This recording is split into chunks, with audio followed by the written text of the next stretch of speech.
The 2019 Brewers were an anomaly. At first glance, they seem like a pretty solid team. They have some very talented players, including the likes of Christian Yelich and Josh Hader. They finished off the year with an 89-73 record, good enough to earn them a spot in the postseason as a second wildcard team. However, you take a look at their numbers and you question why they were a good team that made the playoffs. And there it is! The Brewers will punch a ticket to the postseason for the second consecutive year. First of all, look at their run differential. The Brewers had a +3 run differential despite having a solid core at the top of their lineup. However, they won 3 more games than their division rival Cubs, who had a +97 run differential. How are they so good? Shouldn't the team that scores more runs win more? I decided to look closer at some of the statistics on the 2019 Brewers. That didn't help give me any answers. The Brewers team ERA was 4.4, which is good enough for 16th in Major League Baseball, just below league average. Higher than their division rival Cubs, who had a 4.10 ERA. Looking at the Brewers hitting, the Brewers offense had 769 runs scored, tied with the Angels, Indians, and the Rays for 15th in Major League Baseball, exactly league average. They were 20th in batting average, hitting .246, tied with the Phillies and the Orioles. Yes, their batting average was as good as the Orioles, the team that lost 108 games in 2019. Additionally, their OPS plus, which is park adjusted, was a measly 97, which is exactly league average. There was no team with a more average offense than the Brewers. At a quick glance, their pitching is also pretty league average.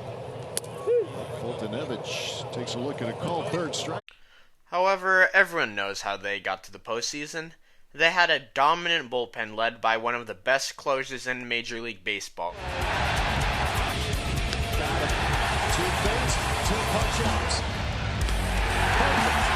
I'll think again.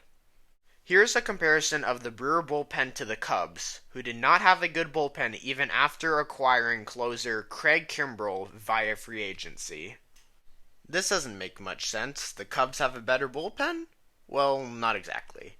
Let's show some more numbers. The Brewers bullpen had a much heavier workload of more than 116 innings pitched when compared to the Cubs bullpen.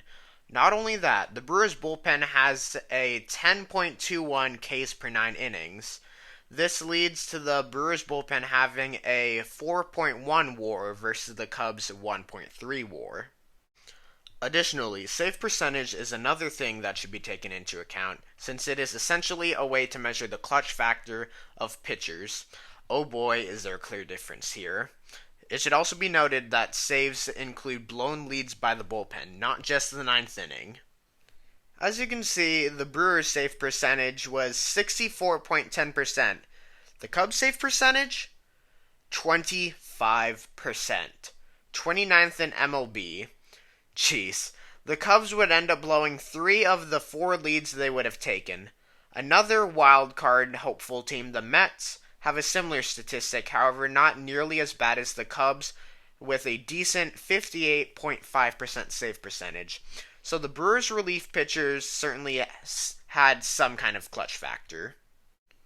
Because of the Milwaukee bullpen being so good, it led to these records.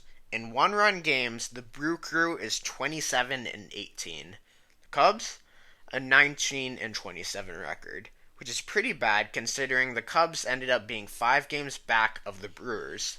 The Brewers were able to win a lot of one-run games, whether they were leading or trailing, meaning their run differential would be rather reduced, which explains their small run differential. The Brewers were able to shorten games with their dominant bullpen. However, with their offense barely being league average, there might be some more at play. With their batting average being pretty bad, the Brewers took advantage of runners on base. They stole 101 bases last year and had an 80.16 steal percentage. However, they were exceptionally bad with runners in scoring position. With runners on second or third, they batted a very mediocre .237, which is good enough for 29th in MLB, with only the Detroit Tigers having a worse batting average than them. Even with a phenomenal bullpen, a league average pitching staff, and a league average offense won't earn a wild card spot. However, perhaps with some hot stretches, it will, with a little bit of luck. Hitters, not great for Chase Anderson. Yelich crumbles to the ground after fouling one off his foot. It's going to need a minute. See where that got him. He does wear that protective pad on his foot. That was off the knee. Man. Surface right now, you say, oh, they're done. But they're not done because they're 2 games back in the loss column behind the Cardinals. So can it be done? It's conceivable, right? It's not completely over. And like, are the Cubs going to run away with things? But look, it's probably more mentally deflating than it is physically because you're sitting in there and you're just going, right. Are you kidding Not me? him. Right. Anyone but him. Right, you know? right. That's for baseball. I love you, EK. They're done. You think they're done? That's okay. If they weren't playing in Miami and knowing against a team that they know they're supposed to win, that's deflating. If that happened at Wrigley Field, it's like season's done. I mean, the heroics just this last month of what he's done to keep them in the race. I mean, even if they make it into the postseason, who's the guy that's going to make up for that type of damage that he does? No. September 10th, 2019. Christian Yelich fractures his kneecap. He will be out for the rest of the season and will miss the postseason completely. However, this doesn't stop the Brew Crew. Christian Yelich goes down, their MVP. All they do is go 13-5. You talk about Lorenzo Cain, Mike Moustakas, Ryan Bryan. They've stepped up. During the injury, they were already doing pretty decent. However, this injury to a key player didn't stop the Brewers' streak. They ended up winning 17 of their last 19 before clinching a wild card spot. One of their biggest competitors, the Cubs, would fall to a 2-8 slide, falling out of the wild card race and missing the playoffs completely. Fast forward to the postseason, and the Brewers, who are statistically the most league average team in the league, make the wild card. And unfortunately, their luck runs out, and we all know what happens next. The set, the kick, here it comes. Swing and a line drive, base hit right field. Taylor scores from third. Stevenson around third. The ball missed in right field. Rounding third, coming home is Rendon. He will score, but now caught in a rundown is Soto. He will be tagged out by Moustakas, but that's the third out. They got Soto hung up. They tag him out, but nobody in this joint cares.